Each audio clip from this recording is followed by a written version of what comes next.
A sheep that had no wool saw horses. One was pulling a heavy wagon. One was carrying a heavy load. One was carrying a man quickly. The sheep spoke to the horses. "My heart pains me, seeing a man driving horses." Then the horses replied, "Listen, sheep, our hearts hurt when we see this. The man, the master, takes the sheep's wool to make a warm garment, and the sheep has no wool." Having heard this, the sheep fled into the plain. What you just heard was a proposed and reconstructed Proto-Indo-European proverb, first published in 1868 by August Schleicher. Schleicher was the first scholar to compose a written text in the then much less understood Proto-Indo-European language. However, that reconstruction was over 150 years ago, and one question still remains somewhat unanswered, due to the fact that at times we don't even know what we're asking. However, not to immediately condemn the purpose of this video to the flames, I'll put it succinctly. What is the homeland of the Proto and even the Pre-Proto-Indo-Europeans? The field of Proto-Indo-European linguistics and the subsequent history and archaeology is speculative, as is any study of a culture or society almost 10,000 years old. However, Proto-Indo-European study is uniquely difficult due to a lack of written sources found even within 2,000 years of its proposed existence. Additionally, and this probably goes without saying, seeking an answer to a question that has intersected with various governments and interest groups throughout history also complicates matters. With that in mind, this video is not a hunt for the Aryan or the white race. Neither terms are actually all that helpful when we're discussing the origins of the Indo-Europeans. The term white comes with a lot of baggage, and need I remind my fellow Americans that Italians and Irish weren't even considered white for a long time. The answer to that debate is still in question, in my opinion. Just kidding. Arguably, Proto-Indo-Europeans are, primarily, at least when taking a nuanced scholarly view in mind, a linguistic group. That doesn't mean that a cohesive linguistic group doesn't have a genetic homogeneity. They in fact very much do, especially the further back we go in history. This study from 1988 showed that Europe, even after geographic dispersal, language groups continued to remain genetically the same. Obviously, things like invasions and famines in earlier times would have affected linguistic homogeneity, but it's really only after the globalization of our post-colonial period where languages have been able to transcend distinct genetic groups on a large-scale fashion. Back to the Proto-Indo-Europeans, though, they are a proposed linguistic people group from around 5000 BC that were the origin of virtually all languages now considered Indo-European. These languages include various branches, such as the Indo-Iranian branch that divides into the Indo-Aryan and Iranian. The Indo-Aryan languages include Sanskrit, Hindi, Urdu, and others spoken on the Indian subcontinent and parts of Central Asia. Iranian languages include Persian and Kurdish, among others. The Hellenic branch, which consists of ancient Greek and its descendant modern Greek, are spoken primarily in Greece and Cyprus. The Italic branch, that includes Latin and its Romance descendants, such as Italian, Spanish, French, Portuguese, and Romanian, are spoken in southern and western Europe and other regions. The Celtic branch, once widespread in Europe, is now primarily confined to the British Isles and Brittany. Surviving languages include Irish, Scottish Gaelic, Welsh, and Breton. The Germanic branch includes English, German, Dutch, Swedish, Norwegian, Danish, and others spoken in northern and western Europe, North America, Australia, and other parts of Africa. Armenian and Albanian are isolates within the Indo-European family, spoken primarily in Armenia and Albania, respectively. The Balto-Slavic branch divides into Baltic and Slavic, obviously. Baltic languages include Lithuanian and Latvian. Slavic languages include Russian, Polish, Czech, Slovak, Serbian, Croatian, and others spoken in Eastern and Central Europe. The extinct Anatolian branch includes Hittite, Luwian, Palaic, and others once spoken in ancient Anatolia. The now extinct Tocharian branch comprises Tocharian A and Tocharian B, once spoken in the Tarim Basin. The Tarim Basin sounds familiar. That's because it's that one place in China where they found those Europoid mummies. So, as Alaine DeBenoist puts it, as soon as we admit the existence of an Indo-European people, The question naturally arises: in what manner and on what territory were these people constituted, and where was their previous common habitat located? To these questions, linguistics is not required to respond. It reconstructs Proto-Indo-European, but does not necessarily pretend to retrace the history of its speakers. But this limitation obviously fails to satisfy the spirit. This is because as soon as the kinship of the Indo-European languages has been recognized, a debate is immediately opened about the geographic location that constituted the original homeland of the Indo-European people. This debate is never closed. It is still open today, and even though considerable advances have been made towards a solution, the problem of the origin of the Indo-European languages and of the ethnogenesis of the Indo-European people has been continually agitated by linguists, ethnologists, archaeologists, and cultural historians. This video script is an adaptation of the work The Indo-Europeans in Search of the Homeland by Alaine DeBenoist, and as such, it will be a little technical. However, my goal is to create a documentary that is, digestible in terms of its information. We'll also be engaging with current scholarship. This is one of those videos you might need to watch a couple times to get everything if you're coming into this subject without a background knowledge in linguistic paleontology, but I've tried my best to simplify some of the arguments and information Benoist puts forward. But this is a complicated subject, and this video is likewise complicated. To help matters, this is just one key point to keep in mind throughout. To paraphrase Benoist, all languages by nature require speakers. Languages themselves do not move, but their speakers do. Just as Proto-Indo-European is considered a relatively unified language, it follows logically that a relatively unified Indo-European people existed, from whom the speakers of historical Indo-European languages descended. Alright, the time period is now at least 11,000 BC, and it's the Würm Glacial period. Some scholars date this period back to 15,000 years, but we'll stick to 11,000 BC. Regardless, it's cold, especially because you're right here, just to the right of the blue arrow. Looking behind you to the north, you see nothing but wide expanses of ice. These vast ice sheets extended southward, reaching their southernmost part in present-day northern Germany and Poland. The regions adjacent to these glacial expanses were characterized by paraglacial conditions, including permafrost and a vegetation cover dominated by tundra and steppe tundra. However, you and your tribe of hunter and gatherers actually have been able to survive this far north. The existence of Upper Paleolithic cultures such as the Stelmore and the Klosterhund in Denmark, the Fasna and Kosma in Norway, and the Bakastag in Sweden, dated to approximately 10,000 BC, provides evidence of human adaptation to high-latitude environments. These cultures, identified primarily through their distinctive lithic industries, demonstrate the capacity of human groups to subsist in cold, open landscapes, presumably relying on said hunting and gathering strategies adapted to the available resources. The existence of a relatively large human population in the north is further attested to by the existence of the Akozino site in Siberia, discovered in 2021. This site has been dated to 14,000 years ago and demonstrates the existence of extensive trade networks and advanced technologies in the region. The northward movement of populations immediately after the glacial maximum is further evidence of human habitation of the north before the period in question. Now, I want you to look at your fellow tribesmen, and if you're lucky, your wife. What do you look like? What color is your hair, or your skin? You and your ancestors may have been up here for generations. The lower intensity of solar radiation at higher latitudes, particularly ultraviolet radiation, creates selective pressure favoring lighter skin pigmentation. Melanin, the primary pigment in human skin, serves to protect against the harmful effects of UV radiation. However, it also inhibits the cutaneous synthesis of vitamin D, a crucial nutrient for bone development and overall health. In low UV environments, reduced melanin production allows for more efficient vitamin D synthesis, thus conferring a selective advantage.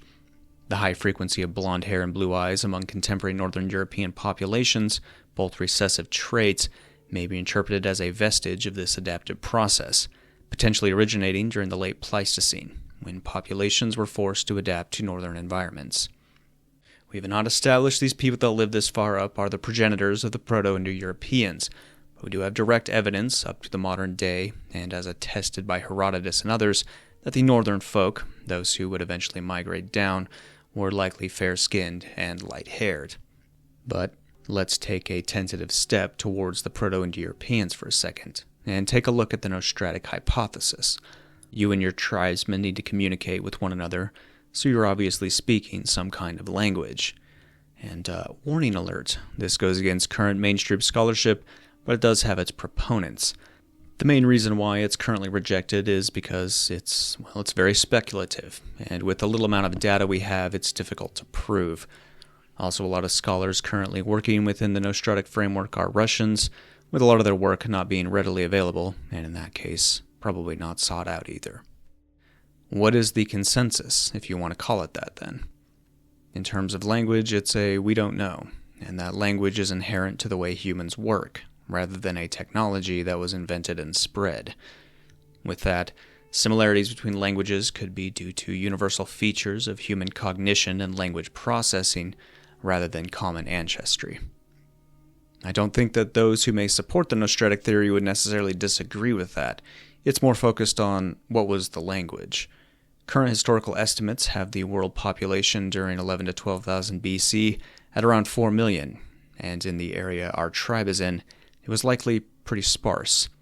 The notion that as tribes grew and conquered and language evolved doesn't seem too far-fetched to assume that there would have been a pretty common root among all these languages spoken in this geographical region.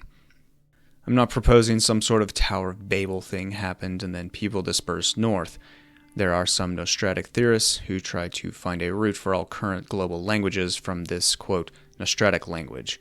We're only focused on where Proto-Indo-European languages come from, and it isn't that far-fetched to assume some basic proto-languages in Northern Europe being progenitors of Proto-Indo-European. Anyway, here's the Nostratic theory. Most proponents suggest that Eurasiatic was spoken somewhere in Eurasia around 15,000 to 12,000 BC. This aligns with the end of the last Vermglacial period, a time of significant human migration and population shifts. As these populations migrated and interacted with other groups, Eurasiatic may have gradually diversified into different branches, eventually giving rise to the major language families included in the Nostratic hypothesis. From Eurasiatic, we would have gone to the Indo-European group, then the Uralic group, which includes Finnish, Estonian, and Russian, and the Altaic group, which includes Turkish, Uzbek, Kazakh, Tatar, Mongolian, and maybe even Japanese. And now, this is where things get a little interesting. The Uralic branch, with Finnish as a descendant in particular, is not considered Indo-European. Mainstream linguistic scholarship affirms this. And that's a bit odd, isn't it? The most blonde-haired people on this planet are Indo-European. Case closed on Indo-European blonde supremacy, am I right, boys? Well, mainstream Indo-European studies consensus on Indo-European peoples is within the modified Kurgan steppe hypothesis, and we'll get into that. But let's get back to the Finns for a sec. If we look at the map with the Worm glaciation, you can clearly see that Finland would have been up here, and any settlements would have remained very isolated for a long period of time from the European mainland. Now is where we're going to lean a little bit onto the linguistics, and bear with me, but we're going to have to look at the two main models that propose how pretty much all languages spread. First is the wave theory, where essentially languages spread from a central point, rippling out linguistic features and/or innovations. To illustrate this concept, Johannes Schmidt proposed a metaphor. Imagine a smooth, sloping line representing a dialect continuum. As speakers in close proximity interact, they unify their speech, creating a stepped line, with each step representing a distinct dialect. Over time, some steps may weaken and disappear, while others become dominant. The wave model challenges the traditional family tree model, which depicts languages as diverging from a single ancestor in a linear fashion. Instead, it puts forth a more dynamic nature of language and evolution, where features can spread across different language families and geographical regions. This concept has even found resonance in other fields, with philosophers opposing arborescent tree-like models in favor of rhizomatic models that function like waves, emphasizing interconnectedness and multiplicity. In contrast to this, there's Millet's linguistic theory. Antoine Millet, a comparative linguist, focused on the social and psychological factors influencing language change. He firmly believed that language is a social phenomena, and any attempt to understand its evolution must consider its social context. His theory, often referred to as Millet's principle, or the three-witness principle, emphasizes the importance of shared irregularities, or aberrant features, in establishing linguistic relationships. He argued that for a linguistic feature to be considered part of a proto-language, it must be attested in at least three non-contiguous daughter languages. This helps distinguish true cognates from borrowings, or coincidental similarities. He viewed typological arguments for language relatedness as weak, stating that languages can share superficial similarities without being genetically related. He believed that shared irregularities, such as suppletive agreement and verb conjugations, provide the strongest evidence for linguistic affinity. His research extended to various language families, including Germanic, Baltic, and Celtic, which were indicative of Indo-European relatedness. And while both theories contribute to our understanding of language change, they differ in their focus and approach. Both models acknowledge the interconnectedness of languages and the influence of contact and interaction.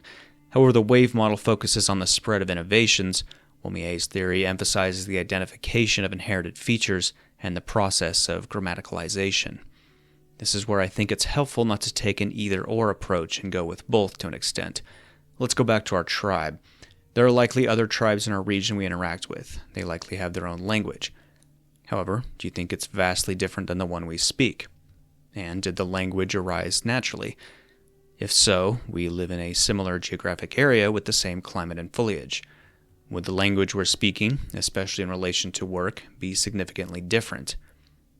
And this, of course, illustrates how difficult of a question it is we're asking here, and when we're tracing language and people groups this far back. It also illustrates the difference between the two approaches we were discussing for linguistic diffusion.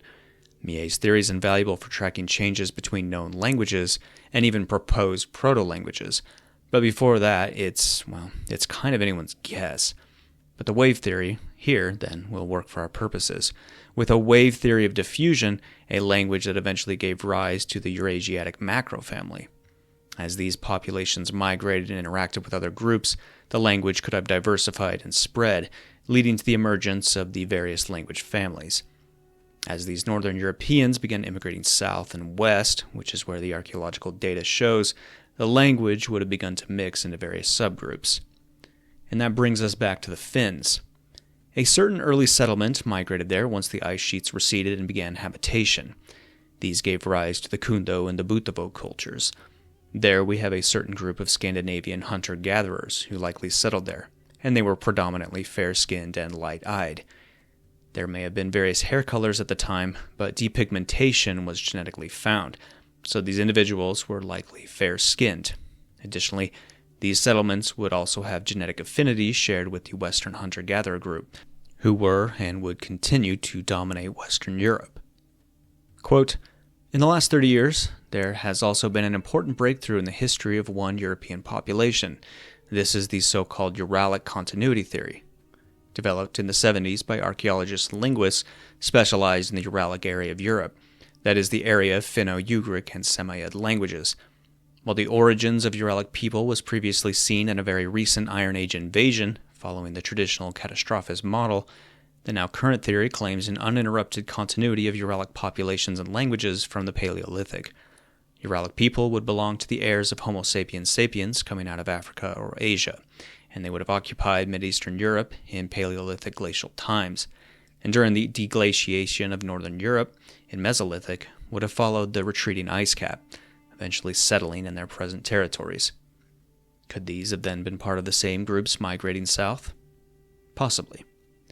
But linguistically, we can assume these groups also had a distinct set of languages as well. If we take Millet's idea, where languages that split off first retain original attributes better than languages that continue to mix, perhaps Finnish is that Uralic expression of the originary Eurasiatic language. The isolation of Finland likely would have kept it from mixing as much with the Indo-European subgroup of the Eurasiatic language group. To quote Benoist, the only group of non-Indo-European languages presenting affinities with Proto-Indo-European is the Uralic family, of which Finno-Ugric languages represent the western branch, and Samoyed languages the eastern branch. Affinities are especially strong with Finno-Ugric languages, particularly their western branch, principally Finnish.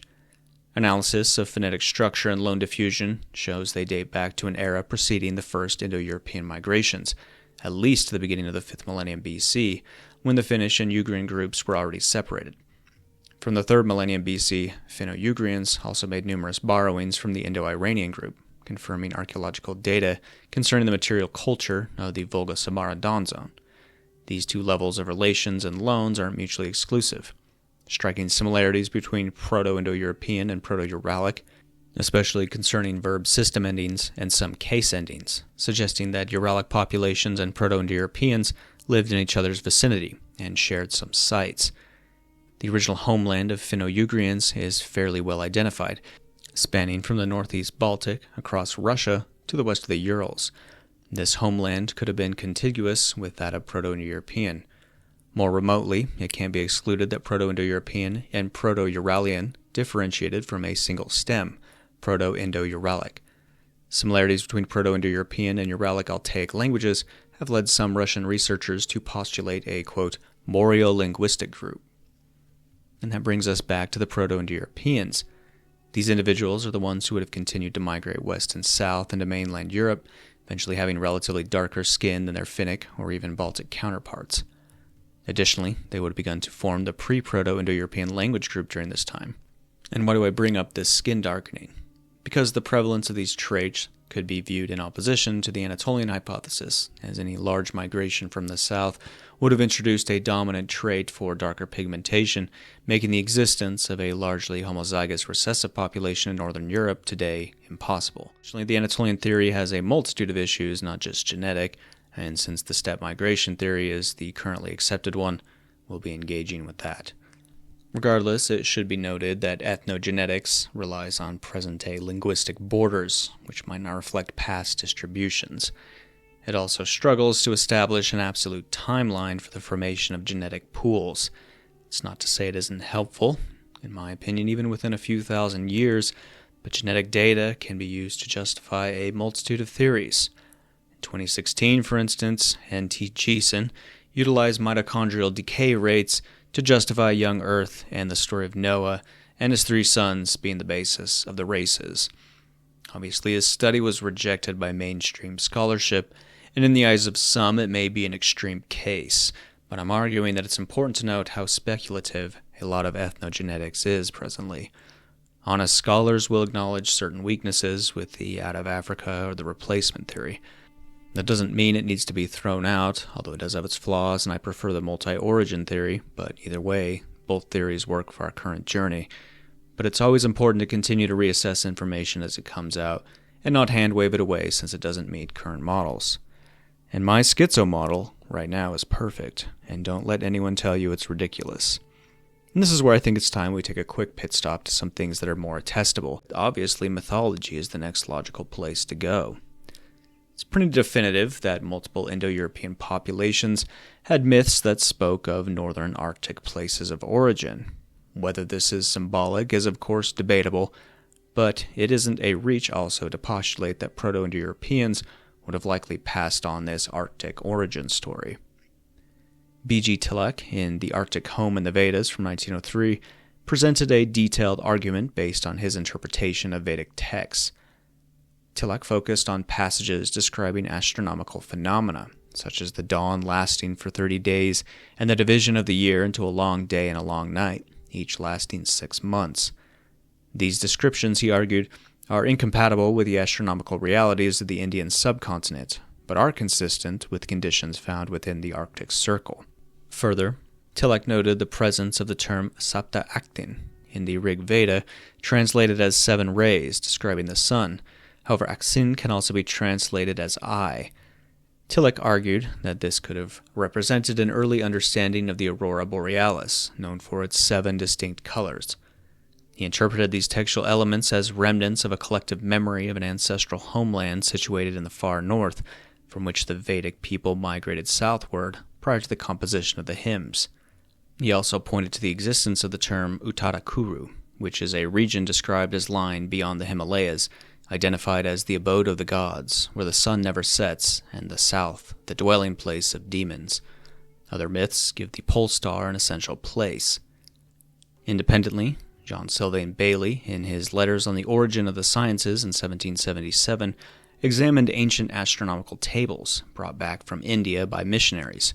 Through meticulous calculations, he determined that these tables, while inaccurate for the latitude of India, exhibited a high degree of accuracy for a latitude of approximately 49 degrees north, placing them in what would have been the southern reaches of a northern homeland, such as has been described by Lothar Killian, and in the region immediately south of the proposed extent of the ice sheets in the glacial period.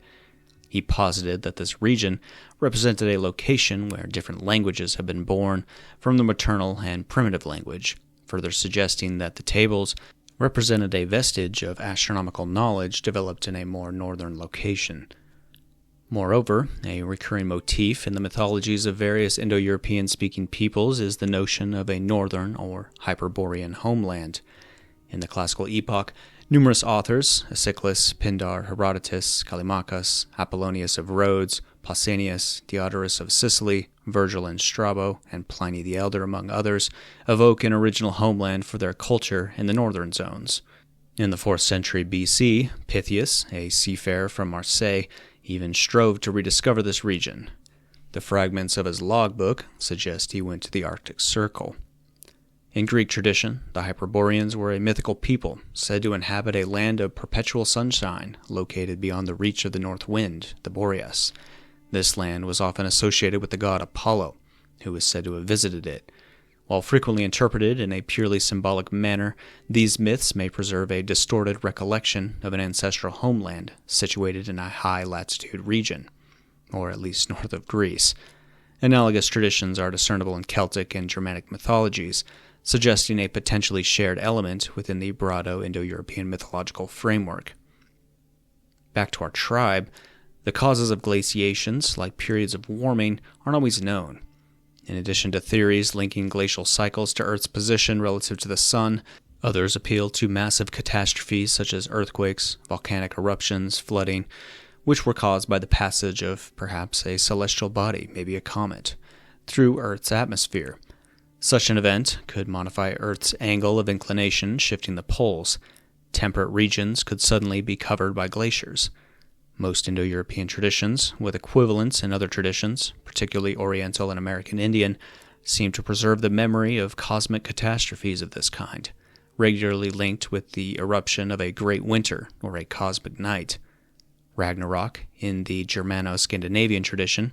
In the Indo-Iranian world, Yama survives this winter by interring himself in the Vada, the enclosure. This may be a dramatized representation of initial cosmology or final eschatology, but these traditions may also refer to real events. Furthermore, it's during the last glaciation that the phenomenon of depigmentation occurred, leading to the emergence of the blonde type. For all these reasons, despite the speculative character of such a hypothesis, we can't exclude a priori that the primeval Indo-European habitat was in a circumpolar region, which could have been temperate prior to glaciation. And genetically, we do have some data to support this. In a population called the ancient North Eurasians, we see a distinct people group migrating westward from a far north area in Russia, and migrating exactly to where our tribe is currently located, around 10,000 to 12,000 BC. These ANEs were present in Europe as late as the late Upper Paleolithic period, around 16,000 to 10,000 BC, suggesting they may have contributed to the genetic makeup of the European hunter-gatherers. On the map, you see the proposed group of Eastern hunter-gatherers who inhabited Eastern Europe around 7,000 to 5,000 BC, and they derived a significant portion of their ancestry from the ANEs. This indicates that the ANE ancestry was already present in parts of mainland Europe during this period, and we'll go more into this later. But now, it would be helpful to take another step towards Proto-Indo-European linguistically, since again, we're searching for an origin of the Indo-European languages. But of course, that requires us to take another step back to look at those linguistics. Remember, distinct linguistic groups were spoken by distinct genetic groups. I want to throw a big shout out to the Italian scaro Mario Alinei. Somehow a lot of his important work about the origin of languages, not necessarily just Indo-European, has gone woefully overlooked. I'll be paraphrasing and quoting from him extensively for the next section.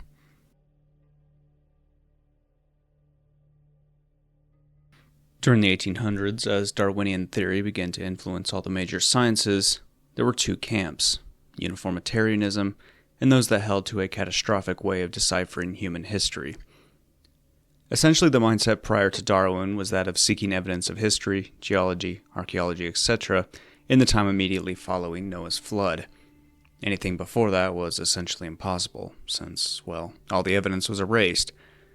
The uniformitarianists, though, sought out the key to the past and the present with inference. If our current reality is that of slow incremental change, it would be beneficial to view the past in a similar manner.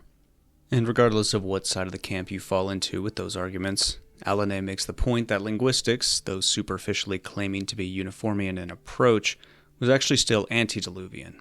Quote, "Another piece of evidence of this refusal of prehistory can be found in the choice of the explanatory model for the origin of the main Euro-Asiatic language families, which were, for obvious reasons, the first to be studied by the new linguists.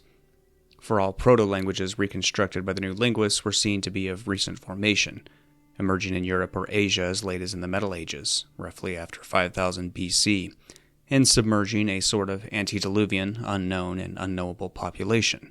This is true not only of Indo-Europeans who were seen, and still are, both in the traditional model and in Colin Renfrew's as warlike superior elites, or as the inventors of farming, who obliterated the preceding populations of the continent.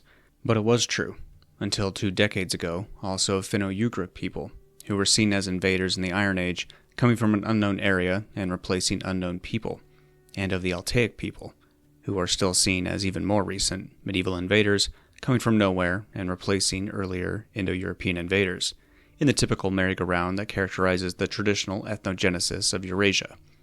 In short, the languages of modern civilizations could not have anything to do with ancient prehistory.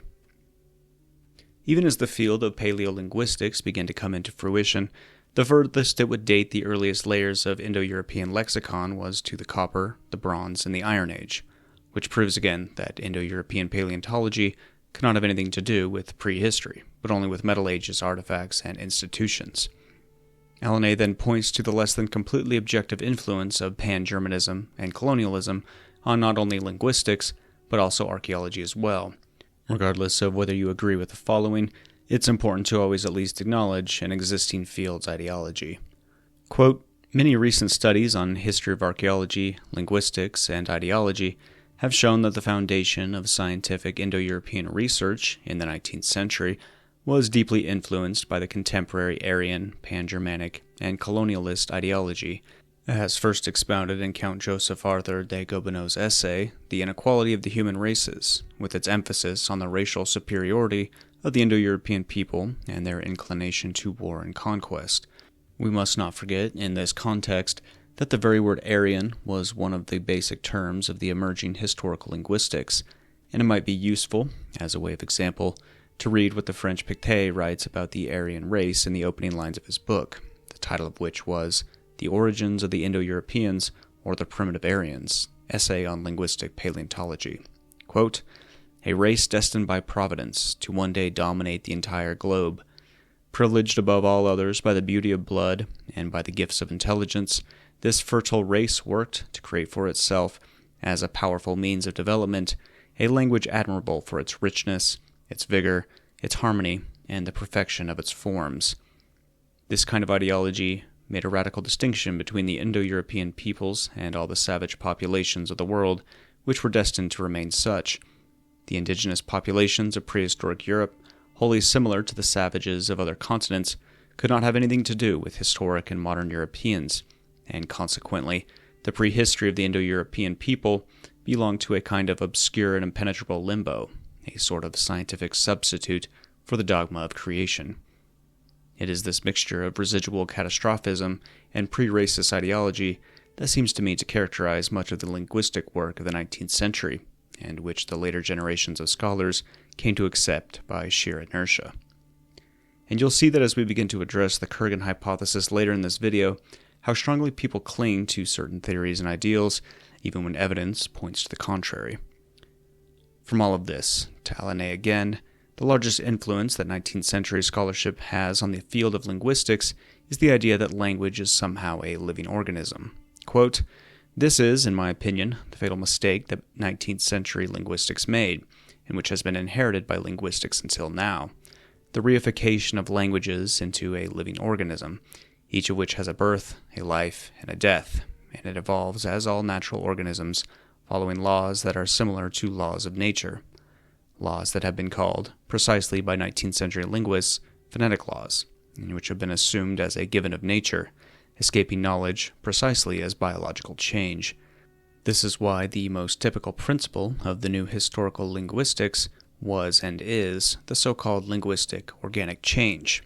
And this is also why most 19th century linguists considered themselves as supporters of the principle of uniformitarianism, since the idea that language evolved following natural laws looked exactly like what the uniformitarianists had discovered about nature.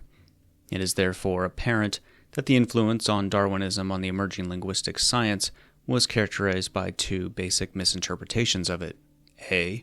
On the one hand, the adhesion to the principle of uniformitarianism by linguists was based on the misconception of language as a living organism, whose so-called organic change was consequently placed outside the scope of knowledge and critical study. And B. On the other, while other historical sciences, geology, biology, archaeology, paleontology, and anthropology, freed from the concept of catastrophism, transformed the antediluvian period into the very object of their study, thus opening its abysmal depths to observation and research. Linguistics still regarded prehistory as a period of absolute darkness and thus totally irrelevant. And C. As a consequence, the organic change of language, unlike geological and biological change, was situated in a chronological horizon, which remained in essence still biblical and post-diluvian. And in this framework, the organic clock by which rapid change was being measured had also necessarily to be extremely rapid to make things fit. In short, the whole scenario of the Proto-Indo-European language, still unified landing on Europe in the Copper Age, with its Blitz invasion, the fantastic rapidity of its change into the different Indo-European languages, and the simultaneous extermination of the savage pre-Indo-Europeans, all come out of this context, with the addition of the pre-racist colonialist ideology prevailing in the 19th century. Traditional linguistics thus continued, without wanting or knowing it, the line of pre-scientific post-diluvian studies. The enormous, almost infinite chronological span revealed by scientific research, which demolished the biblical myth of the creation and gave rise to innumerable achievements in all the sciences studying prehistory, has never really been laid open for historical and comparative linguistics. The traditional catastrophistic view arrested the development of historical linguistics at positions typical of the pre-scientific stage of the 19th century, positions which became as dry branches, incapable of rejuvenation, and destined simply to fall off. From here, Alinei acknowledges the importance of actually addressing what language is, where it comes from, and how it changes. To him, language, unlike natural organisms, is a social artifact, similar to money, laws, or tools. While it interfaces with nature, it's not governed by natural laws. Language change occurs in two primary ways, lexically and grammatically. Lexical change, the addition or alteration of words, is culture-dependent and occurs constantly. Grammatical change, involving the structure of language, is history-dependent, arising during periods of social upheaval caused by various factors like climate, economics, or technology. Individuals typically don't experience grammatical change within their lifetimes. Language in stable social conditions exhibits a strong tendency towards conservation, maintaining its form across generations. This stability resembles Newton's law of inertia. The perceived absence of change isn't due to the slowness of grammatical shifts, but rather the lack of social instability that triggers them. Grammatical change becomes observable during social upheavals. For instance, as Alinei experienced in post-fascist Italy, dialect features previously excluded from the standard language became integrated into the new norm. This relates to the stratified nature of societies and their socio-linguistic variations. The difference between spoken and written language is also crucial, with spoken language being more susceptible to change. For instance, the use of contractions, due to their prevalence in our oral dialect, are now much more common in academic works. And of course, I need to hit you with a more controversial example. Academia, especially in linguistics and cultural studies, now integrates urban dialects into formal discussions rather than dismissing them as incorrect English. For example, we have the African American Vernacular English, where the traditional view was to view it as separate from Standard English. Now it represents a complex linguistic system, with its own grammar influenced by urban sociocultural factors. That's right, poor grammar and usage is now a separate but valid and distinct language group. With grammatical change, once the social conditions are right, it happens rapidly, almost instantaneously. The perceived slowness is due to the time required for the social context to develop and for the change to diffuse and become generalized. Grammatical change isn't a gradual alteration, but a rapid event tied to social upheaval, resulting in psycholinguistic adjustments, followed by a return to linguistic stability. This model parallels Gould's punctuated equilibrium theory of biological evolution. For Alinei, this understanding of language change allows us to connect language evolution with prehistoric human evolution. The uniformitarian principle, central to natural historical sciences, suggests that the present is key to understanding the past. This principle, however, has not been fully embraced by linguistics, which often assumes catastrophic events like language replacements. His theory posits a strong correspondence between the geographic distribution of current languages and the original spread of human speech. Evidence supporting this comes from the study of the Australian Aboriginal languages, which are believed to have descended from the languages of the continent's first inhabitants 40,000 years ago. Similarly, Native American languages are thought to have originated from the languages of the earliest immigrants to the Americas, potentially as early as 23,000 BC. With that, present-day languages have evolved from those spoken by Paleolithic human speakers, indicating a much greater time depth for language evolution than traditionally assumed. Now, taking an interdisciplinary approach to finding the origin of Indo-European languages should encompass linguistics, paleoanthropology, cognitive science, genetics, and archaeology. All of these fields should converge in the same direction before drawing conclusions. And this is where Alinei invokes Chomsky, who pointed out the innateness of all language within every human. Every person born has an innate ability to learn a language, really without conscious effort. It just happens through exposure to a given language. Thus, it's likely that once the earliest humans could speak, they only needed exposure to language itself to be able to learn the spoken word, in whatever form that took.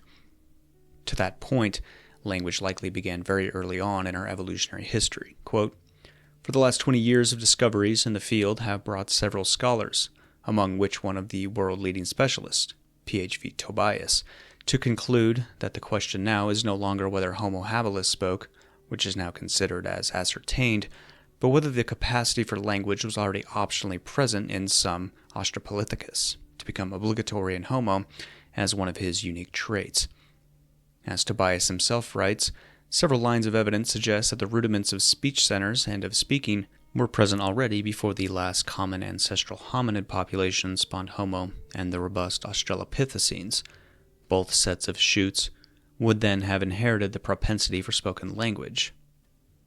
On the basis of independent evidence, a similar conclusion has been reached also in the field of cognitive sciences by Steven Pinker, in his book on language instinct, inspired by Chomsky's theory of language. A form of language could have first emerged after the branch leading to humans split off from the one leading to chimpanzees. The result would be languageless chimps, and approximately 5 to 7 million years in which language could have gradually evolved. Needless to say, this longer evolution for the origin of language automatically implies a much larger chronology for the following evolution of language and languages, and thus something similar to the long Paleolithic continuity theory. Recently, Chomsky himself has made an important contribution to the debate on the biological foundations of language innatism, by distinguishing between a faculty of language in a broad sense, FLB, shared with higher animals, and an FLN, FL in a narrow sense, uniquely human. Archaeologically speaking, radiocarbon dating has vastly expanded the timeline of populations as well, present in Europe. With that, it should also be noted that, quote, As far as Europe is concerned, the conclusion that interests us the most are A. There is absolutely no trace of a gigantic warlike invasion, such as to have caused a linguistic substitution on continental scale, as envisaged by the traditional Indo-European theory. B.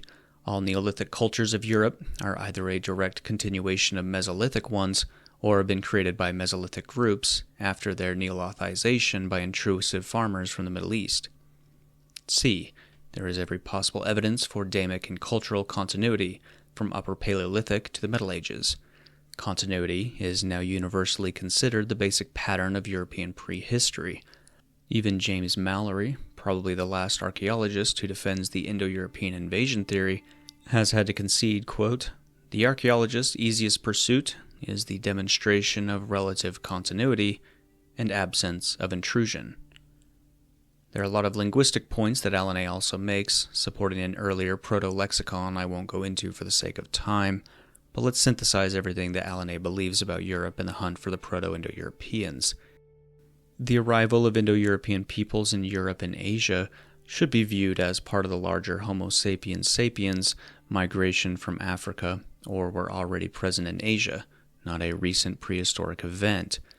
The differentiation of Indo-European languages, including the development of proto-languages like Proto-Celtic and Proto-Germanic, was a lengthy process tied initially to the African or Asian migrations, and later, with increasing speed, to social, cultural, and political developments within fragmented groups.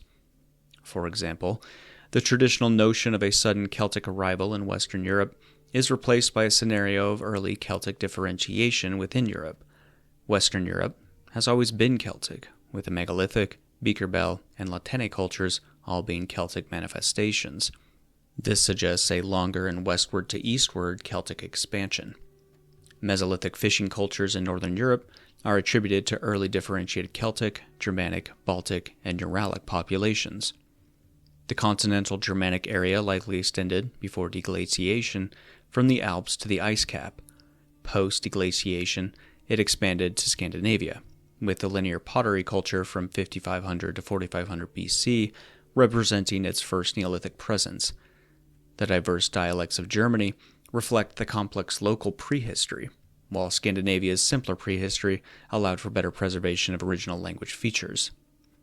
The Romance language area, coinciding with earlier Paleolithic and Mesolithic cultures, shouldn't be seen merely as a product of Roman imperialism. It was primarily an original Italic or related linguistic area, with multiple proto-languages alongside Latin. Latin was likely a superstrate language for those populations. Romanian appears to be an intrusive language, introduced into the Slavic area during the Neolithic by Impresso-Cardial farmers from Dalmatia. Finally, the idea of a late Slavic arrival in Europe can now be questioned since the Cold War is over, although the Ukrainian conflict definitely allows us to question the Europeanness of the Russians. Are Russians irredeemable Mongoloids? Possibly.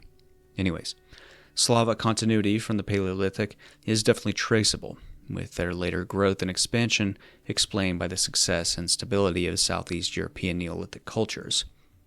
So, our tribe that we've been tracking, who have been following the deglaciation and moving south and west, or south to north, or vice versa if they came out of Africa, likely were speaking languages that would lead to the more common Indo-European languages associated today.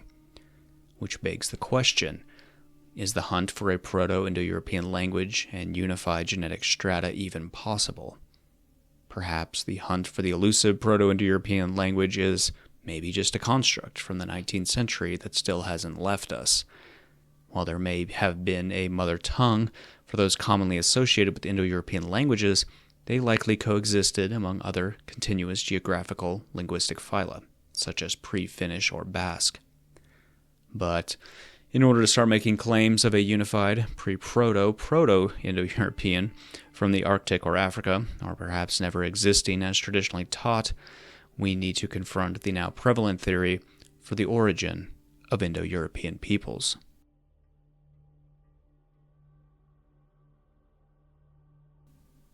Medea Gimbutas, an archaeologist of Lithuanian origin, posited a thesis in 1966 that placed the Indo-European homeland in the vast steppes and forests stretching from southern Russia and Ukraine to the north of Caspian and Black Seas. She identified the Proto-Indo-European people with the Kurgan culture, known for its distinctive burial mounds, kurgans, and a cultural complex characterized by patriarchal social structure, a pastoral economy, and the use of horses and wheeled vehicles. Gimbutas's hypothesis suggested that these kurgans, through a series of westward migrations starting in the mid-5th millennium BC, spread their cultural elements, including bronze metallurgy, a dominant sun-centric symbolism, and a patriarchal social model across Europe. The burial mounds are tombs consisting of a pit topped with the dug-out earth, first lined and covered by a cairn, a pile of stones, then by a circular tumulus. These tombs often contained red ochre, as well as funerary furnishings attesting to a highly differentiated society. Spearheads and arrows, knives and daggers of flint, emblems of power, horse-headed scepters, torques, jewelry, pottery, and so on. They harbored quite large skeletons, either supine or half-seated. Inhumation in the flexed position, to the right for men and to the left for women, only appears in the first half of the 4th millennium, a clean break with the previous mode of inhumation, where the dead were buried in the fetal position. She noted a purported strong predominance of individual tombs over collective tombs, a phenomenon which was also radically new in comparison to the previous funerary practices. It is the distribution of these characteristic graves, which we originally find in the steppes of the Volga-Caspian region, that allowed Maria Gimbutas to correlate the expansion of the Indo-Europeans with the appearance of tumulus tombs across the Mycenaean Greeks, the Phrygians, the Macedonians, the Thracians, and the Venetics. It seems that in Ukraine, during the period of 5000 to 3500 BC, the Dnieper formed a distinct ethno-linguistic frontier between two different types of cultures.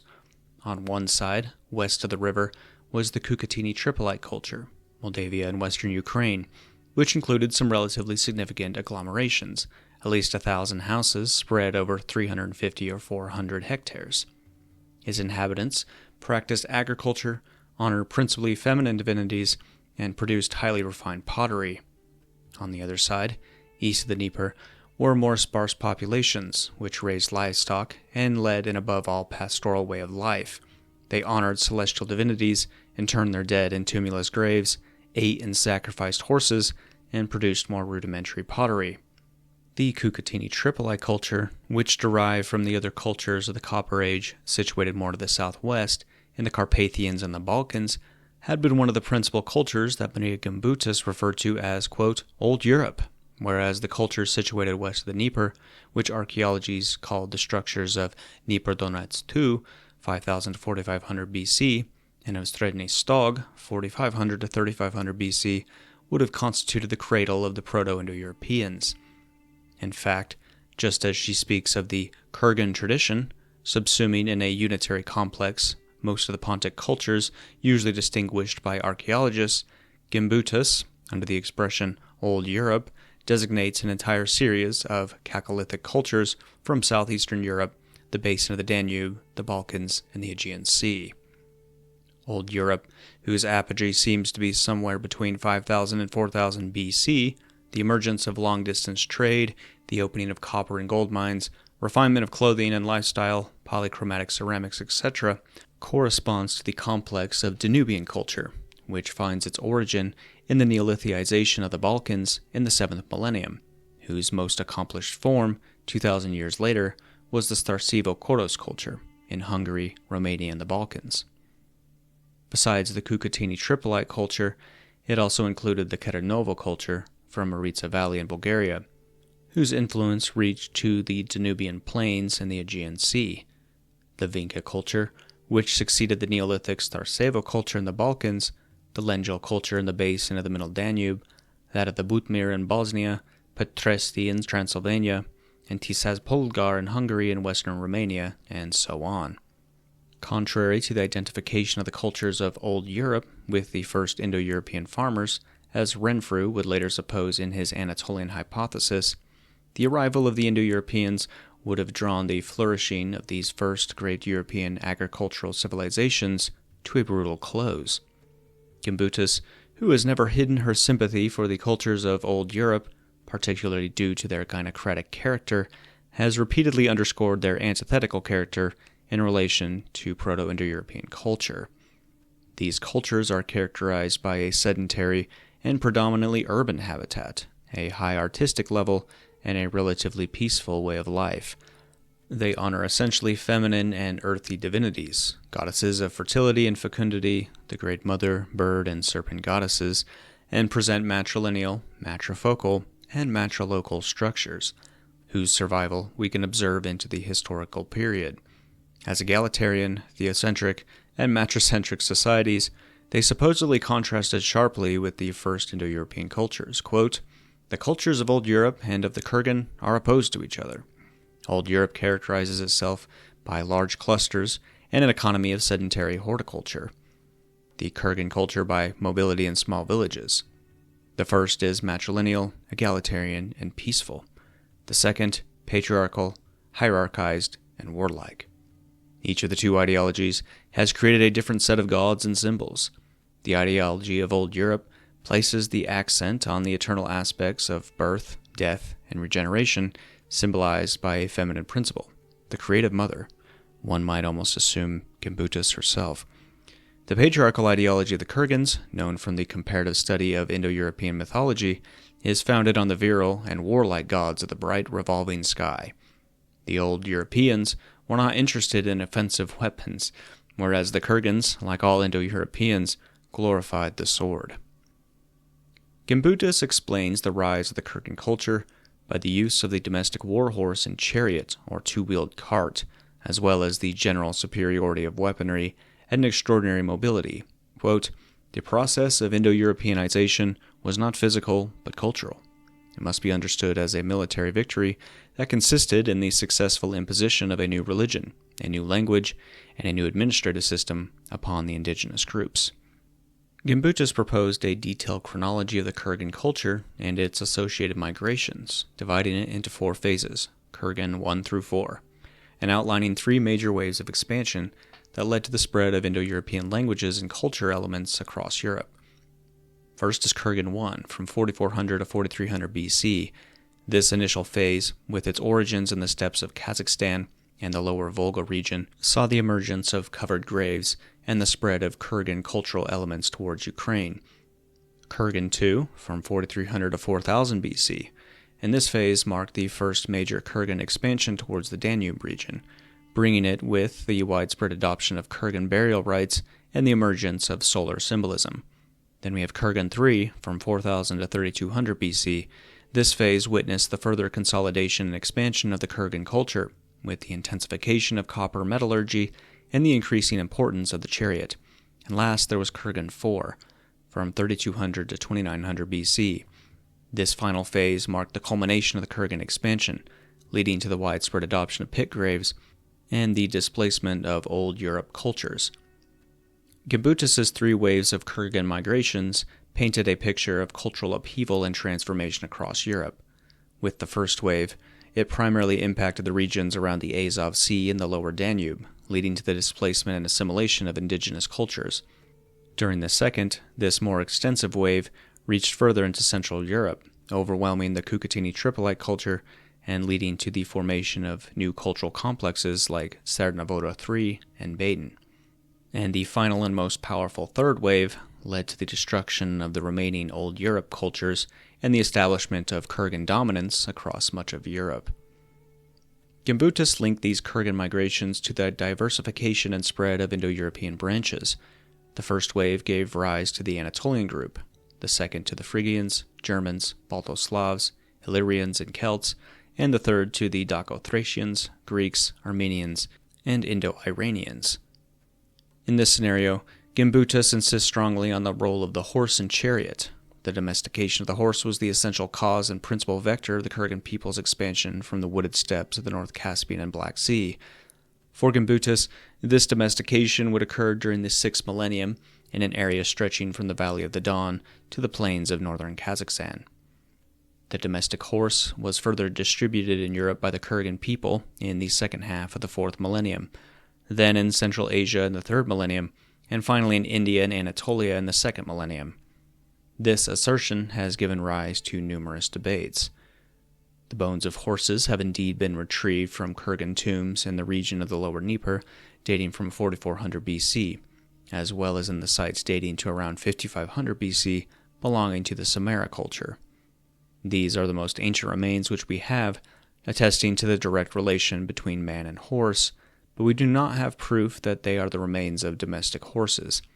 The remains of a horse whose premolars bear some traces of a bit have, however, been recently discovered between the Dnieper and the Don on a site belonging to the Srednji Stog culture, which we have been able to date to the period of 4200 to 3800 BC.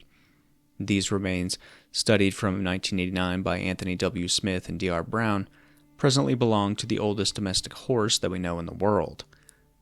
Those two also advocated for the view that horse domestication likely occurred as beasts of burden before being used as a mount or for drawing chariots. If these Kurgans are the Proto-Indo-Europeans, it would explain the central role horses played both in everyday life as well as in the political-religious domain, as testified by a number of rituals: the Ashvamedha in Vedic India, the Roman rite of the Equus October, the sacrifice of the horse on the occasion of the enthroning of the kings of Ulster, etc., as well by the name of the Celtic goddess Epona, the last Hengist and Horsa in the Euhemistic account of the Saxon conquest of England, and a certain number of personal names. For instance, there's Greek Hippotokos and Philippos, Gaelic Epopenos, and Old English Eomer. The divine Indo-European twins, the Greek Dioscuri and Molions or Actorions, the Vedic Ashvins, and the Germanic Alces were transposed to Rome under the mytho-historic figures of Romulus and Remus, and are themselves frequently presented as hippomorphs, or as possessors of horses, an epithet of the Ashvins in the Vedas, or even further, as the children, brothers, or husbands of hippomorphic goddesses, which allows us to connect the symbolism of the bridle or harness to the couple. Wolfgang Mead has emphasized that such facts prevent us from viewing the horse as a late cultural import among the Indo-Europeans. By necessity, it reflects a common reality. Linguistically, the Proto-Indo-European name of the horse, Equus, is attested in almost all the other Indo-European languages. Sanskrit is Ashva, Old Persian, Asa, Tocharian, Yuk, Greek, Hippos, Latin, Equus, and Gaulish, Epo, Old Irish, Ech, Welsh, Ibo, and so on. Jürgen Untermann believes that the existence of this term does not suffice to demonstrate that the Indo-Europeans had known the horse in its domestic form. Wolfgang Mead and Bernfried Schlerath believe that examination of the lexicon does not allow us to settle this issue. However, the common Indo-European name for horse, derived from a root perhaps evoking speed, does not present traits characteristic of an archaic nominal subject, as is the case for the names of the pig, the cow, the bull, and so on. Its thematic vowel is late. In addition, the designations for the horse in different Indo-European languages almost always place it in relation to man. This varied evidence suggests that the horse, known by the Proto-Indo-Europeans, was indeed the domestic horse, but that its domestication took place at a relatively late date. In Proto-Indo-European, we find common names for chariot or wagon, wheel, harness, axle, shaft, drive a harness, and so on.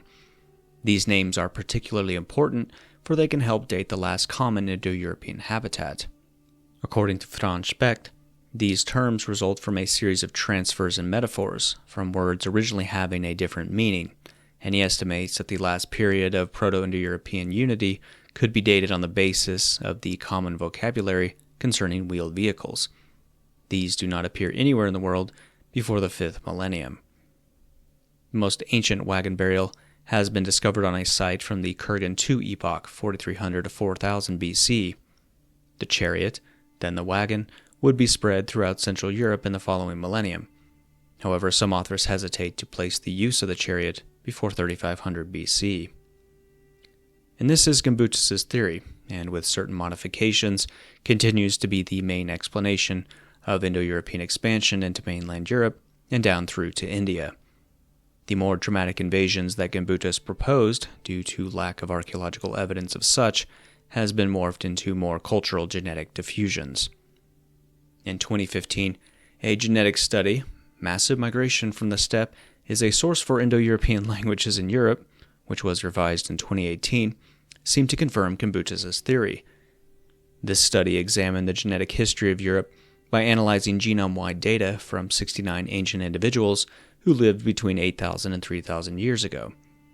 The researchers found that early European farmers, who arrived around 8,000 years ago, were genetically distinct from the indigenous hunter-gatherers, while Western and Eastern Europe initially followed separate genetic trajectories. A major shift occurred around 4,500 years ago with the arrival of the Yamnaya steppe herders from present-day Russia. These pastoralists, who carried a mix of European hunter-gatherer and Near Eastern ancestry, migrated into Central Europe, significantly altering the genetic landscape. The study provided strong evidence that this migration was responsible for introducing Indo-European languages into Europe, supporting the steppe hypothesis. This also challenged the Anatolian hypothesis, which suggests that Indo-European languages arrived earlier with Neolithic farmers from Anatolia.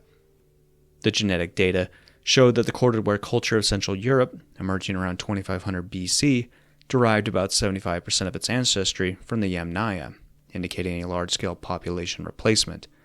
This steppe ancestry remains widespread in present-day Europeans. Additionally, the study highlighted dramatic shifts in uniparental markers, particularly the spread of Y chromosome haplogroups R1a and R1b, which are dominant in Europe today. These findings suggest that both men and women participated in the migrations. The researchers then concluded that European prehistory was shaped by two major migration events: the arrival of Near Eastern farmers in the early Neolithic and the mass movement of steppe pastoralists in the late Neolithic. These migrations, followed by subsequent resurgences of local populations, played a large role in shaping modern European genetic diversity. And that's it then, boys. Case closed. We're going to have to leave our tribe in the frozen glaciers, as they're nothing but icky pre-Indo-European populations who contributed nothing. We are the sons of the Yamnaya. Never mind the fact that the genetic continuity of steppe people continues up to the present day through the Nyingma San people, and they don't speak an Indo-European language, but don't worry about that.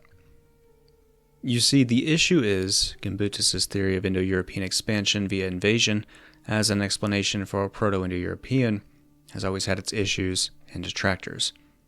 Even James P. Mallory, who accepted and promoted the Kurgan hypothesis, stated, quote, "Almost all of the arguments for invasion and cultural transformations are far better explained without reference to Kurgan expansions, and most of the evidence so far presented is either totally contradicted by other evidence or is the result of gross misinterpretation of the cultural history of Eastern, Central, and Northern Europe." Several archaeologists, including Dmitry Yakovlevich, Telegin, Tadeusz Slomersky, and Alexander Hausler, challenged Gimbutas's definition of a continuous Kurgan culture stretching from 4400 to 2900 BC. They argue that the phases Gimbutas labeled Kurgan 1 and 2 are distinctly different from the later Kurgan 3 and 4 phases, which are associated with the Yamnaya culture. They see the latter as derived from the Sredny Stog II culture of 3500 BC and similar sites in the Volga and Don regions. The issues are numerous. First is the burial practices. The people of the Sredny Stog culture, Kurgan 1 and 2, did not use tumuli, like the later Yamnaya culture did during Kurgan 3 and 4, instead burying their dead under cairns. Inhumation in a flexed position also only appears with the Yamnaya culture. This therefore challenges Gimbutas's assertion of a unified Kurgan culture based on consistent burial practices. Additionally, there are no common Indo-European words for pit tombs or tumuli, undermining the significance Gimbutas attached to these burial features as markers of a shared Indo-European heritage. And some scholars now even question whether Kurgan 1 and 2 were Indo-European at all. They suggested the appearance of tumulus tombs might be due to external influence rather than a local development within a pre-existing Indo-European culture. Gimbutas claimed that the first Kurgan people were immigrants from the east, arriving via the lower Volga basin and influencing the Dnepr-Donetsk and Sersky cultures, thus creating Sredny Stog I. James P. Mallory disputed this, citing both chronological and anthropological evidence. In terms of chronology, Kurgan I is not older than Sredni Stog I, contradicting the idea of Kurgan I as the source of Sredni Stog I. There's also the issue of physical anthropology. The Dnipro-Donetsk people were large mesocephalic Cro-Magnoids, while those of Sredni Stog II were slender, dolichocephalic, and narrow-faced, indicating distinct populations rather than a blending through migration and influence. And there's also challenges to the extent and the nature of the Kurgan migrations. For instance, she proposed 3 waves of Kurgan expansion, but the evidence of each wave's scale and impact is contested. Archaeological evidence of the impact of, quote, Old Europe cultures is limited. There's also the belief that Sredni Stog II played no role in Indo-European expansion.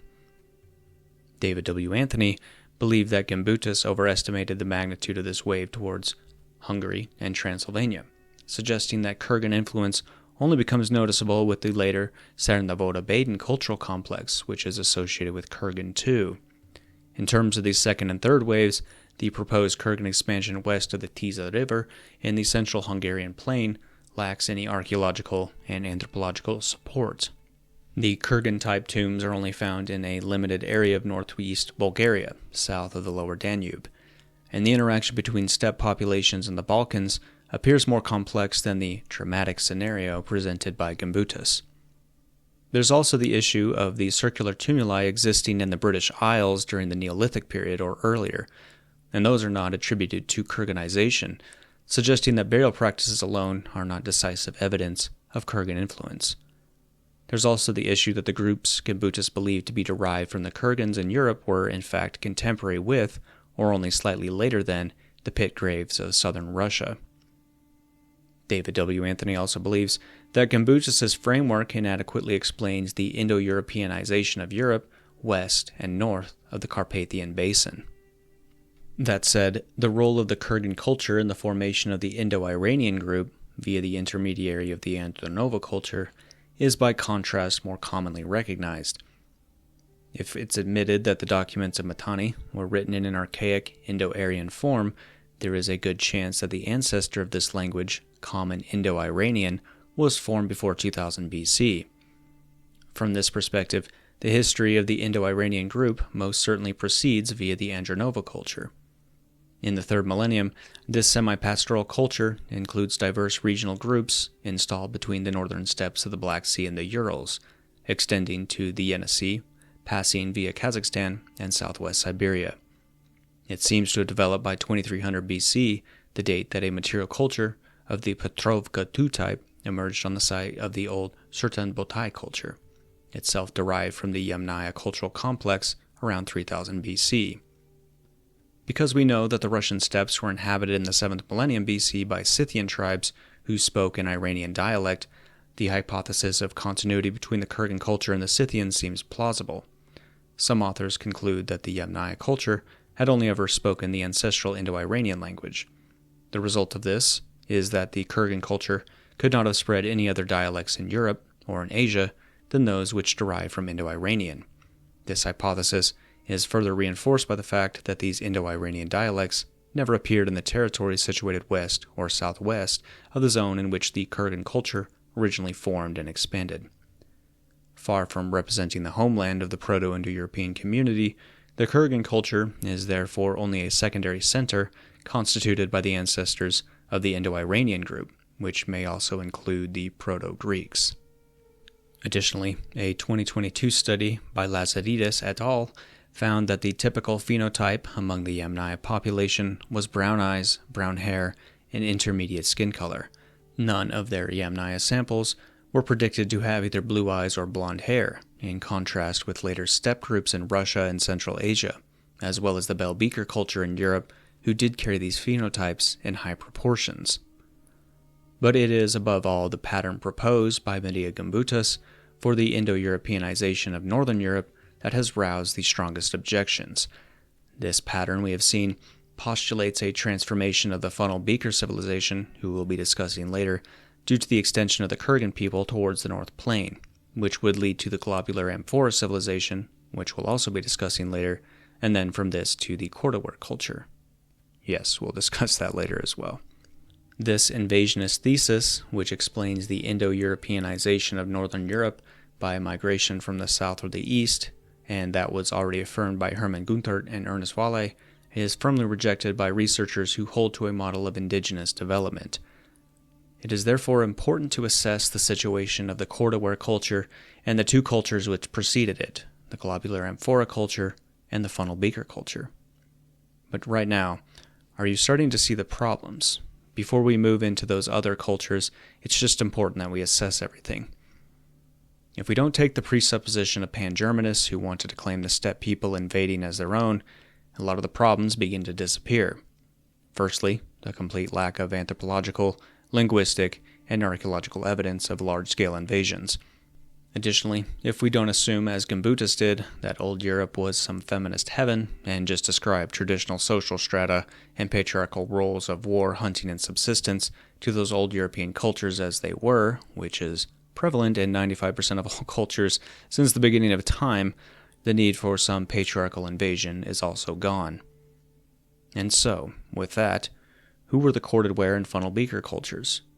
Unfortunately, we can't start with them, since those cultures are distinct successions of their likely Indo-European predecessors. But we can now return to our tribe currently in Northern Europe. Archaeologically speaking, their first detectable successor is the Megalmosian culture, which emerged around 9000 BC on the banks of the North Sea and the Baltic. These Mesolithic hunter-gatherers and fishermen thrived until around 5000 BC, when their world was reshaped by rising sea levels and the inundation of the Dogger Bank. Crucially, these people were a predecessor to later cultures in the region, highlighting a key point: a continuous human presence in Northern Europe from the Mesolithic onwards. Eventually, the Megalmosians would migrate further south or west, with their successors being the Ellerbeck-Ertabolle culture. Around 5300 BC, we're able to archaeologically detect these peoples, inhabiting the same, now reshaped, North Sea and Baltic coastal regions. This culture, also characterized by a hunter-gatherer-fisher lifestyle, points to a cultural continuity with the Megalmosians despite the environmental upheavals. The Ellerbeck-Ertabolle people were not passive inhabitants of their environment. They had great seafaring abilities, indicating a more mobile and potentially expansive lifestyle than their predecessors. They engaged in trade, exchanging materials such as flint, amber, which was a prized commodity in prehistoric Europe, and salt. They likely traded copper from Heligoland, hinting at early metallurgical knowledge, or at least contact with metal-using cultures. This evidence of trade and resource exploitation paints a picture of a society that was interconnected with wider networks, and one reaching beyond its immediate coastal environment. The Ellerbeck-Ertabolle culture represents a possible and important link between the Mesolithic and the Neolithic periods in Northern Europe. It is considered by some scholars, notably Alexander Hausler and Brigitte Holthen, to have played a significant role in the formation of the funnel beaker culture through a process of fusion with the inland bandware culture. This places the Ellerbeck-Ertabolle culture at the juncture in the prehistory of Northern Europe, bridging the gap between earlier hunter-gatherer societies and the later, more complex agricultural cultures associated with the spread of Indo-European languages. Meanwhile, in southeastern Europe, a Neolithic culture known as Tharsevo was flourishing during the 7th millennium BC. This early farming society established itself in the Balkans, leaving its archaeological footprint across a wide area, encompassing parts of modern-day Serbia, Hungary, Croatia, Bosnia, and Herzegovina, and extending its influence into other parts of southwestern Europe.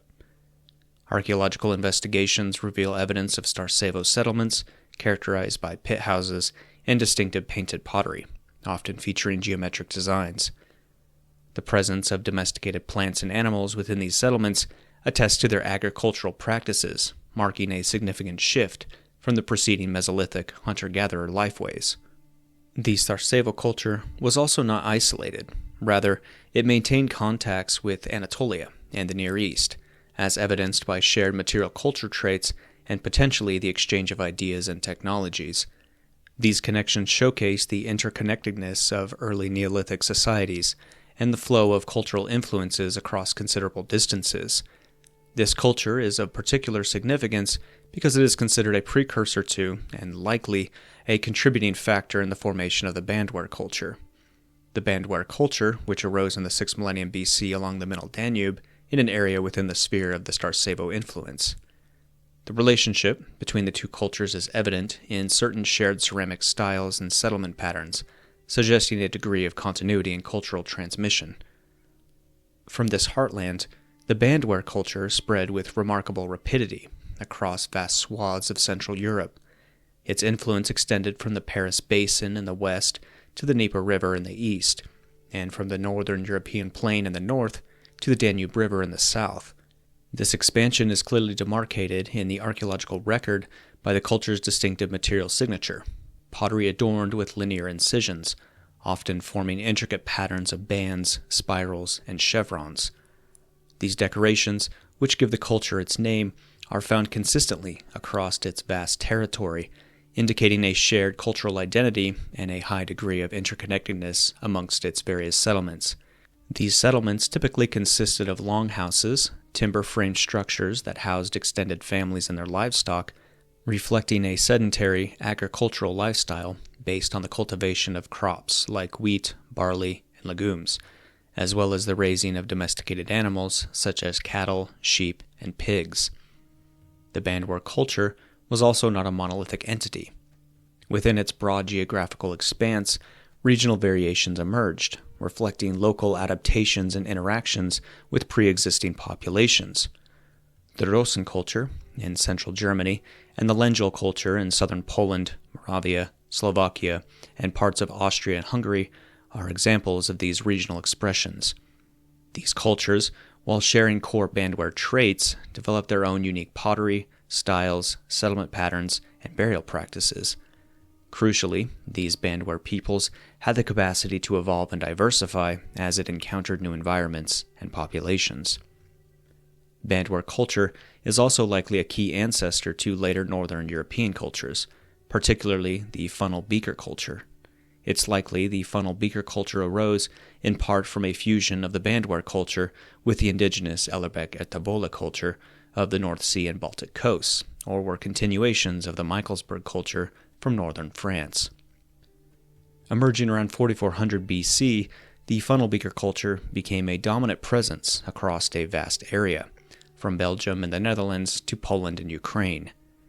This culture, known for its funnel-shaped pottery, diverse burial practices, including megalithic constructions, and fortified settlements, maintained extensive contacts with other cultural groups throughout Europe and beyond.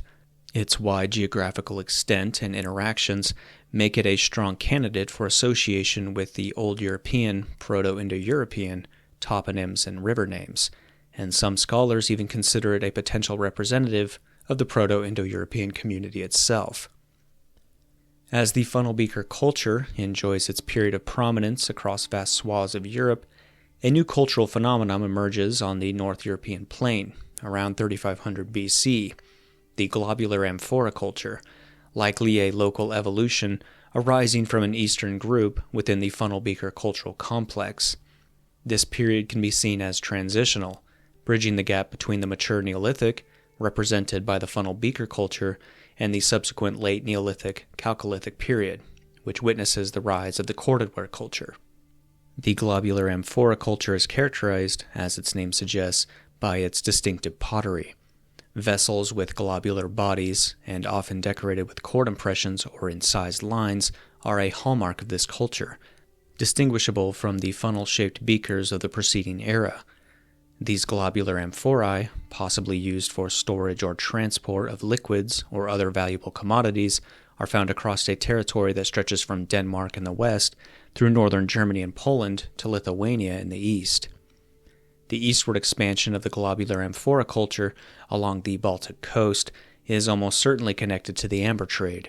Amber, a fossilized tree resin highly prized for its beauty and perceived magical properties, was a valuable commodity in prehistoric Europe, and the Baltic region was a primary source.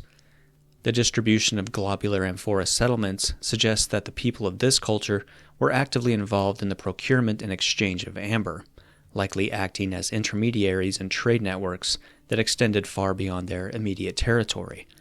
They established themselves in resource-rich areas, particularly along the rivers and coastlines, that offered both access to amber and connections to wider trade networks. And that brings us finally to the, quote, Kurgan, corded ware culture.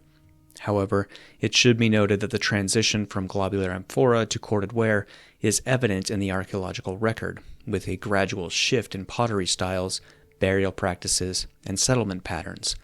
This suggests a relatively smooth cultural transition, with the globular amphora culture providing the foundations upon which the corded ware culture developed and expanded. This corded ware culture, also known as the battle axe culture, appeared around 3100 BC and experienced a period of significant expansion, eventually encompassing a vast territory across northern, central, and eastern Europe. This culture, which lasted until approximately 2300 BC, marks a period of time in European prehistory, often associated with the spread of Indo-European languages and the transition from the Neolithic to the Chalcolithic Copper Age, and in some areas, the early Bronze Age. The corded wares are characterized by distinctive material traits that readily identify its presence in the archaeological record. Foremost among these is, of course, its pottery. Vessels, often beakers or amphorae, were decorated with impressions made by wrapping cord around the wet clay before firing, creating a characteristic pattern of horizontal lines, zigzags, or other geometric designs. This decorative technique, from which the culture of course derives one of its names, is found consistently across its vast territory, suggesting a shared cultural identity and a high degree of interaction among its different regional groups. Another defining feature, which lends the culture its alternative name, is the presence of finely crafted stone battle axes in male burials. These axes, often perforated and highly polished, were not merely utilitarian tools, but likely served as symbols of status, authority, or warrior identity. The geographical extent of the corded ware culture was huge. Its settlements and burial sites are found from the Netherlands and Switzerland in the west to the Volga River in the east, and from southern Scandinavia in the north to the northern Balkans in the south. This vast distribution encompasses various environments, from coastal plains and river valleys to forested uplands and steppes. Within this broad expanse, regional variations in material culture, particularly pottery styles and burial practices, naturally developed, leading to the identification of numerous subgroups, such as the single grave culture in Scandinavia and the Netherlands, the Fatchanovo-Balanovo culture in Russia, and various regional groups in Central Europe, like those of Hercynia, the Balto-Rhine area, as well as those from the steppes north of the Black Sea. The corded ware culture is widely considered by scholars to be Indo-European, based on its vast geographical spread, its chronological position, and the nature of its material culture. The expansion of the corded wares is often interpreted as reflecting the dispersal of Indo-European-speaking populations across Europe. The presence of wheeled vehicles, as evidenced by indirect archaeological evidence and linguistic reconstructions, further supports this association. Aside from the steppe hypothesis, which, as we can see, would go against the transitionary evidence we've examined thus far, two prevailing origins of the corded ware are worth mentioning. First is the Western origin, and some scholars, including Franz Specht and Alexander Hausler, suggest that the culture developed in Upper Saxony, or Thuringia, between the Rhine and the Vistula. There's also the Eastern origin, which situates the corded wares beginning between the Vistula Basin in Poland and the Dnieper region in western Ukraine. Concurrently with the later phases of the corded ware culture, from around 2800 BC, the bell-beaker culture begins to spread westward from its core area along the Rhine and the Danube River valleys. This culture, named for its distinctive bell-shaped drinking vessels, expanded rapidly, reaching the British Isles, France, the Iberian Peninsula, and even parts of North Africa. The bell-beaker phenomenon is characterized not only by its unique pottery, but also by a distinctive set of artifacts often found in graves, including copper daggers, archery equipment such as wrist guards and arrowheads, and gold ornaments. The bell-beaker expansion, however, was not monolithic. Regional variations in material culture developed as the bell-beaker people interacted with indigenous populations and adapted to different environments. In some areas, the bell beaker culture appears to have integrated relatively peacefully with existing cultures, while in others there is evidence of more disruptive interactions. A key aspect of the bell beaker phenomenon was its interaction with the cordware culture in Central Europe. In areas where the two cultures overlapped, a process of cultural fusion occurred, leading to hybrid material cultures that blended elements of both traditions. This interaction is particularly evident in the archaeological record of the late 3rd millennium BC. This cultural blending is considered a factor in the transition to the Bronze Age in these regions. The fusion of cordware and bell beaker elements gave rise to new cultural entities, such as the Proto-Indo-European culture in southeastern Europe, modern-day Czech Republic, southern Germany and western Poland, and the Safarstetten culture in southwestern Germany. These cultures, emerging in the late 3rd millennium BC, are considered the forerunners of the fully developed Bronze Age cultures of Central Europe, such as the Unitici culture proper. They are characterized by the increasing use of metal, which was copper and later bronze, more complex social hierarchies, as evidenced by richly furnished graves, and fortified settlements, all hallmarks of the Bronze Age. The emergence of these cultures, spurred by the interaction of the cordware and bell beaker phenomena, marks a turning point in European prehistory. And that brings us to, in Northern Europe, the Nordic Bronze Age at around 1700 BC. This period, lasting until around 500 BC, is characterized by a local evolution of material culture, building upon the foundations laid by preceding cultures, including the cordwares and potentially the earlier funnel beaker and globular amphora cultures. A key feature of the Nordic Bronze Age was the continued development of extensive trade networks with southern and central Europe. The north was a source of valuable resources, particularly amber, as previously mentioned, furs, and possibly also smoked fish and grains, which were exchanged for bronze, finished metal objects, and other prestigious goods from the south. This trade was facilitated by well-established sea and river routes and contributed to the prosperity and cultural development of the region. The archaeological record of the Nordic Bronze Age also indicates a rich material culture, including elaborate bronze weapons, tools, and ornaments, often decorated with intricate designs. Settlements were typically dispersed farmsteads, and there is evidence of social differentiation, with some individuals buried with significantly more wealth than others. A notable cultural shift during this period was the transition from inhumation, or burial of the body, to cremation as the dominant funerary rite. This change, which occurred gradually over several centuries, reflects evolving beliefs and ritual practices, and despite this significant change in how the dead were treated, there is no archaeological evidence for large-scale population movements or replacements during the Nordic Bronze Age. This implies a strong degree of cultural and population continuity as before from the preceding periods, implying again that the changes observed were the result of internal developments rather than external pressures or migrations. And that finally brings us to the Jastorf culture, which emerged in the 6th century BC and marked the beginning of the Iron Age in northern Europe. This culture, centered in northern Germany and southern Scandinavia, is commonly recognized as the first distinct manifestation of a Germanic culture and language.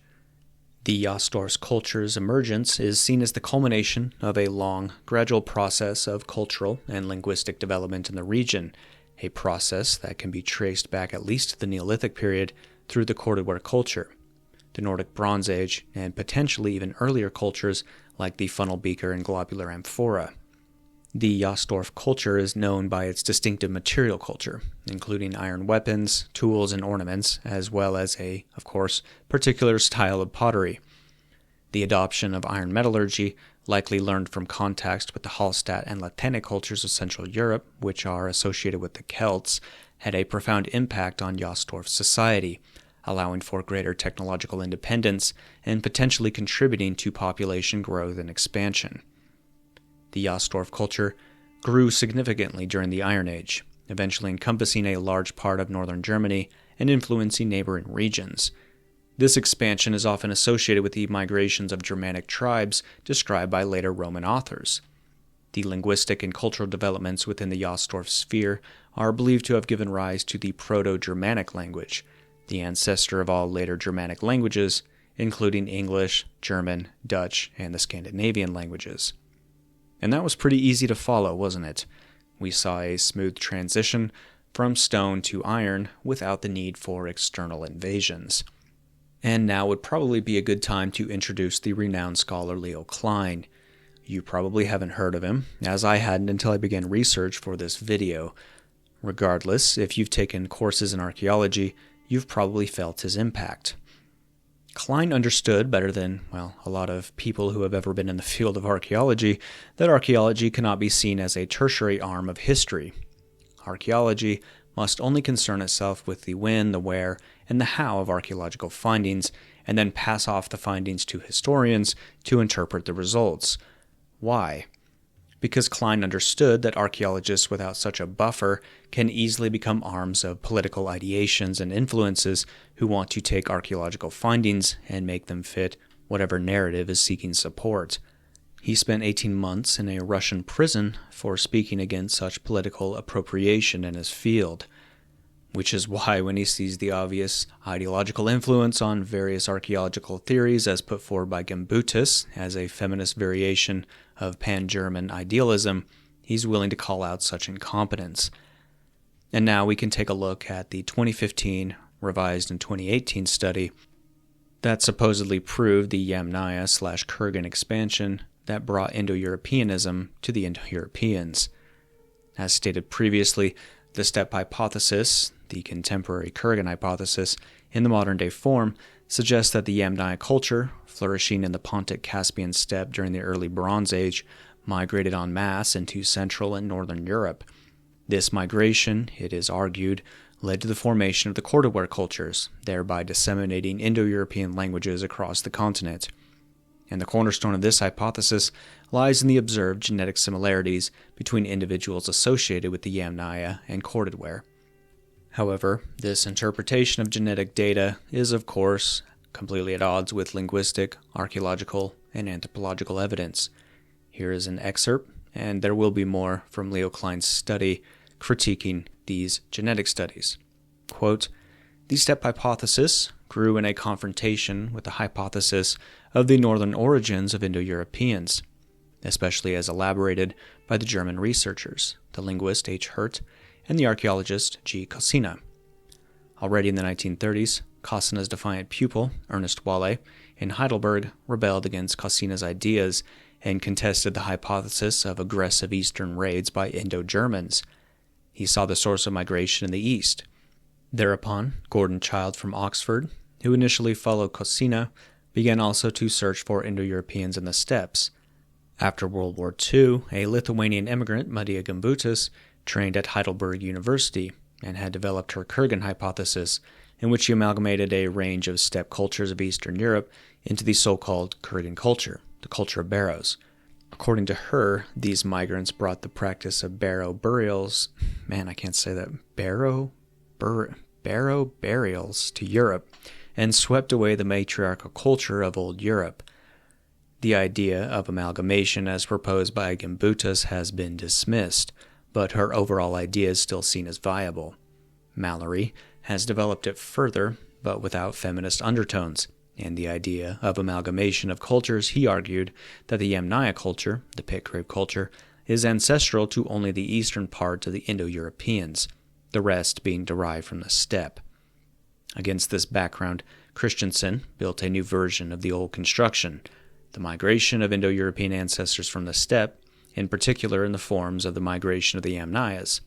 He is convinced that the Yamnaya culture brought into Europe a new method of interment, i.e. the construction of barrows, with individual burials and the distinction in ritual between male and female. In conformity with his Marxist beliefs, he is convinced that social change, from agriculture to pastoral cattle breeding, must be accompanied by a change of ideology and language, the criterion for verifying this being ecological change in the environment. The area occupied by the Yamnaya culture suffered from an increasingly arid environment. Both teams discovered a striking similarity in the genetic pool of the European population. Members of the Cordovere culture had a genetic similarity to the bearers of the Yamnaya cultures of the early Bronze Age of the steppe. Both teams interpreted this resemblance in the same way, as evidence of mass migration of the Yamnaya culture from the steppes into Central and Northern Europe, resulting in the formation of the corded-ware cultures, and these are universally recognized as Indo-European. Since earlier in this part of Europe existed a different pool of genomes, geneticists presumed that the Yamnaya migration alone had brought the Indo-European languages into Europe. It is difficult to say to what extent the preconvictions of the involved archaeologists influenced these conclusions, or whether the results of the genetic studies attracted archaeologists with such beliefs. From all viewpoints, linguistic, archaeological, and genetic, the steppe hypothesis in its current design suffers from considerable discrepancies. The first major point of contention is the chronological gap between the estimated breakup of Proto-Indo-European and the Yamnaya culture's emergence. Linguistic reconstructions place the Proto-Indo-European split between the 7th and 5th millennia BC, perhaps even earlier, and definitely earlier than the Yamnaya's appearance in the late 4th millennium BC.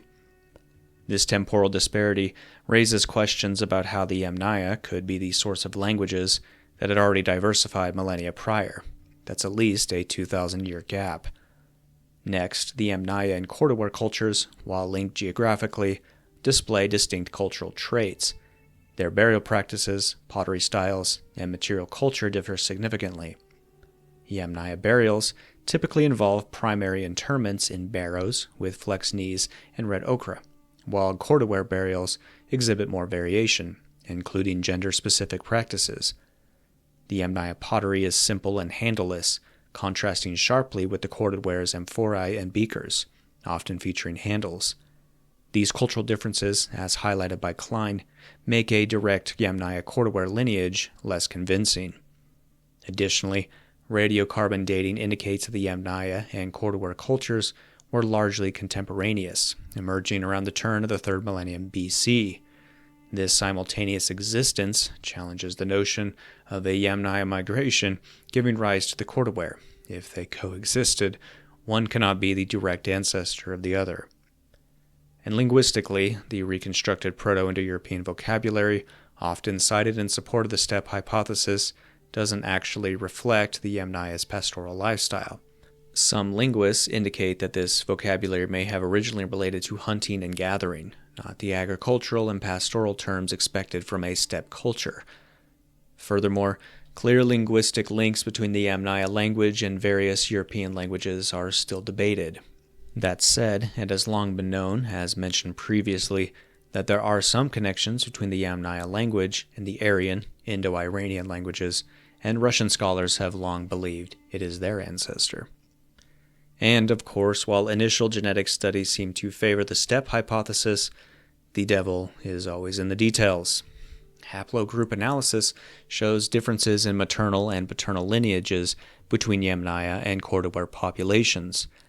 The R1b haplogroup, commonly associated with the Yamnaya, is actually not dominant in the corded-wares, where a different clade of R1b, along with R1a, is more prevalent. As Belinovsky in 2017 demonstrated, the paternal lineages of the Yamnaya are not a major source in present-day Western Europeans. This contradicts a simple Yamnaya corded-ware connection. Most damningly, the genetic influence linked to the Yamnaya is strongest in Northern Europe and weakens towards the south, near the Yamnaya's western edge in the Danube basin. This gradient is the opposite of what a steppe migration would predict. A southern origin would result in the strongest genetic signal in the south, gradually decreasing northward. This paradoxical gradient kind of shoots the foot of the steppe hypothesis, and the movement of Mesolithic populations from the north towards the steppe provides a much better explanation. Archaeologically, there are significant differences between early barrow burials in the Danube basin and those of the Yamnaya. Klein has actually been at these digs, and these earlier barrows have distinct features, suggesting a separate, earlier cultural complex. This is, of course, why broad-stroke genetic analyses usually fail to hit the mark, due to the complexity of the archaeological record and the need for interpretation of cultural connections. The presence of both barrow burials and local ceramics in the Danube region suggests a much more complex interaction and mixing of cultures. These 2015 and 2018 studies, in my opinion, and maybe with Klein as well, are what happens when geneticists aren't careful and seek to prove preconceived notions of what the genetics should point to versus what they actually show. I'd like to just read you these full studies, as they pretty much crush the step hypothesis in its current form, but this video is already so long. I will hopefully remember to link them in the description. They're yours now, free of charge. And unlike certain anthropologists, I wasn't deterred by a paywall and actually took the time to get copies of these studies for the video. So where does that leave us? Did our tribe in the Arctic even exist? And well, here's where things kind of get interesting. But of course we need to take another detour, because we need a quick overview of Indo-European studies to set the context.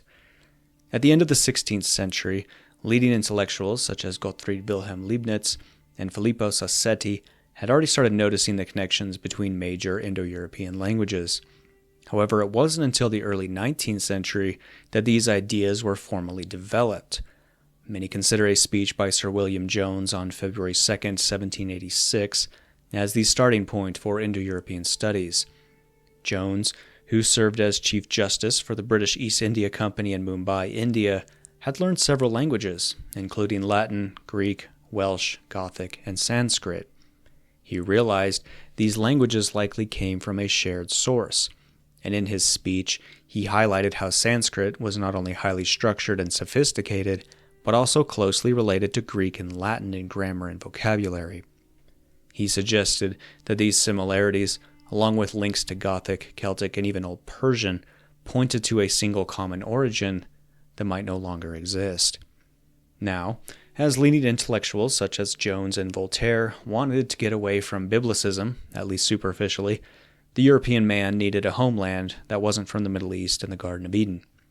Concurrently, India had recently been drawing interest through colonial expansion, and with the Indo-European relations of Sanskrit, what better place there than to have the Indo-European people come out of? Thus, the myth, with a question mark, of the Aryan was born, with him coming out of India into the steppe, and then mainland Europe. Naturally, blue-eyed Buddhas and swastikas were symbols of this ancient ruling class who would bring civilization to the Greeks, the Middle East, etc. At that time, Sanskrit, incorrectly, was considered the oldest Indo-European language. That's kind of what started this whole debate. And right here, I just want to be extremely clear. I'm not some liberal who thinks perhaps the Aryan invasion theory didn't happen or something, though again, the archaeology is limited for invasion and has been transformed into an Aryan diffusion now. However, we need to have a critical eye and be willing to engage with the meta-archaeology of the time with Indo-European studies. The desire for an Aryan homeland was needed, and of course, it was found right when colonialism needed justification as well. It's always amazing how everyone seems to be able to find the Aryans exactly where they need them. Of course, this eventually had to be modified as there was scant evidence of the Aryan coming out of India, so he was moved to the steppe, maybe Iran, to bring culture to peoples as needed. And now, to the part of the video I've been dreading, not because I don't enjoy a good conspiracy theory or alternative theory, but because I already know what the comments to this video are going to look like. If you've been on 4chan or in right-wing circles as long as I have, you're probably familiar with the R1 haplogroup, specifically R1a. This haplogroup has been used to justify every pet theory from European Israelites to Atlantis. And not to get lost in the weeds, though, and present my own new pet theory, I'm going to try and engage with the mainstream scholarship from this point on as much as possible, as I have been during the rest of this video, to the best that I can. I'm not above critiquing mainstream scholarship from a schizo point of view. I just want to avoid hand-waving it away. In the years 1928 and 1958, respectively, archaeological digs near the Malta village yielded some extremely interesting finds. Amongst various Venus figurines were the remains of a young boy, and these sites were eventually dated to around 24,000 BC. And here's the news article. I'm just going to read it to you for a little bit. Quote, "It is the oldest modern human genome sequence to date," researchers report in the journal Nature. The results provide a window into the origin of Native Americans, whose ancestors crossed from Siberia into the New World during the last ice age. They suggest about a third of Native American ancestry came from an ancient population related to Europeans. The burial of an Upper Paleolithic Siberian boy was discovered along with numerous artifacts in the 1920s by Russian archaeologists near the village of Malta, along the Balea River.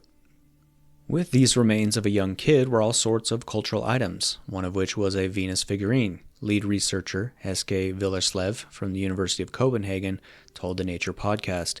These Venus figurines are found all the way west of this area into Europe. Dr. Willerslev and a colleague obtained a sample from the boy's arm bone, extracted DNA, and compared it with that of present-day populations. When we sequenced this genome, something strange happened, he explained. Parts of the genome you find today in Western Eurasians, other parts of the genome you find today in Native Americans, and are unique today to Native Americans. DNA from the boy's Y chromosome and from the mitochondria were of types found today in a region encompassing Europe, West and South Asia, and North Africa, but rare or absent in Central Asia, East Asia, and the Americas.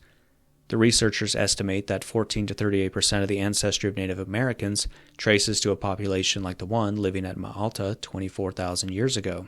That's actually 26,000 years ago. It was 24,000 BC.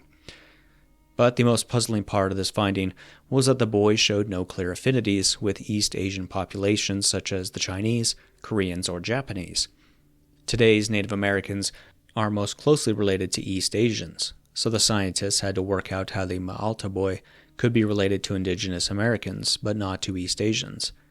The most likely scenario, they argue, is that a population like the one living in Siberia 24,000 years ago mixed with the ancestors of East Asians at some point after the boy died.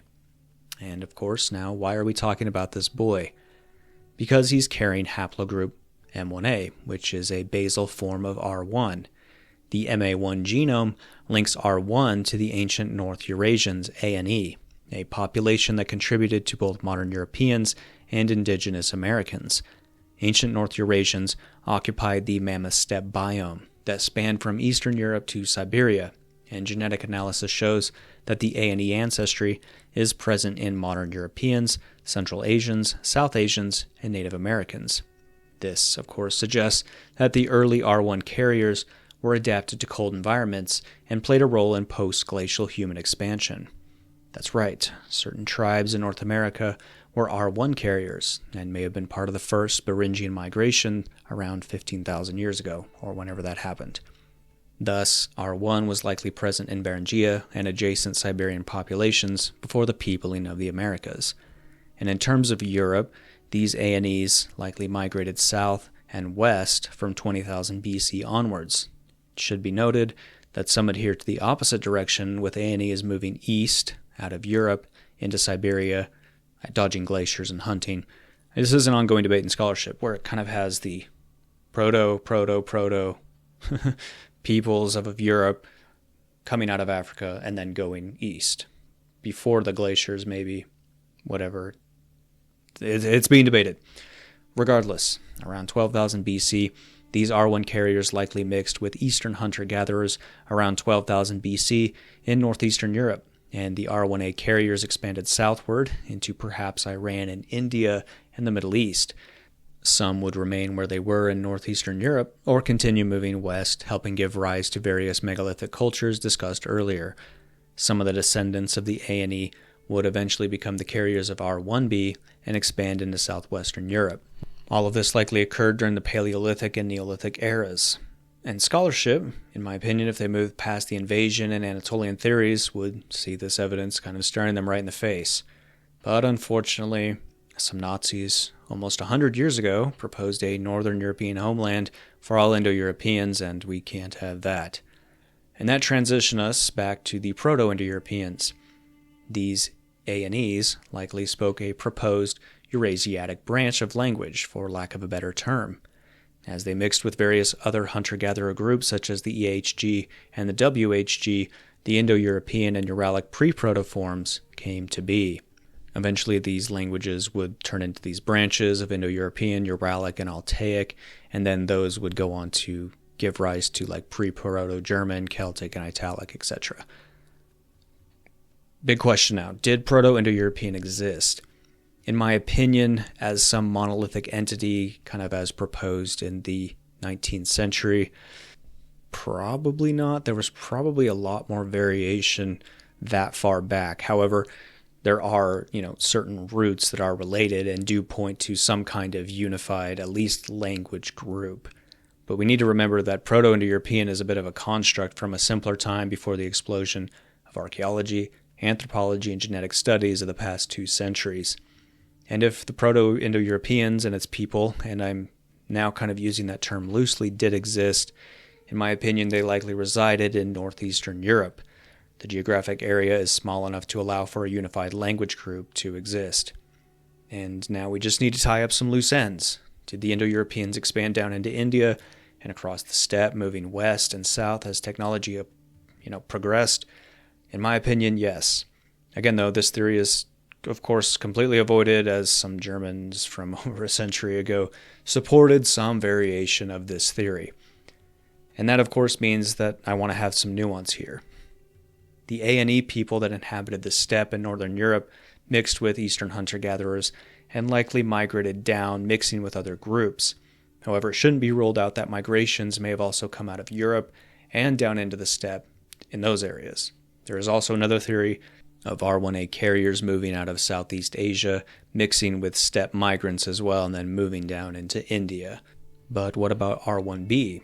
In my opinion, and based on genetic evidence, the carriers of R1b likely broke off of the ANEs, maybe even a little bit later, early on, and then continued southwards into southern and southeastern Europe, and then likely mixed with Middle Eastern populations migrating up. These people would be the Proto-Greeks in italics. It's hard to know when they would have separated from who, and who would eventually be the R1A carriers, but Proto-Indo-European, as it is, would have likely been in some form leading to these shared languages. And so the answer to this whole video is Proto-Indo-European came from Europe. No surprises there. The homeland of the Proto-Indo-Europeans, and whatever that looked like, is likely somewhere in Europe. I'm being very tentative here, though, as it's very speculative, so I'll end with Alaine DeBenoist's conclusion, as it's pretty much mine as well. At the end of this investigation, which has surveyed our particularly complex range of data, we can only conclude with caution. The problem of the Indo-European homeland remains unsolved to this day. At the very least, the existing research has allowed us to eliminate untenable hypotheses. The Anatolian solution advanced by Colin Renfrew is obviously one of those which cannot be seriously retained.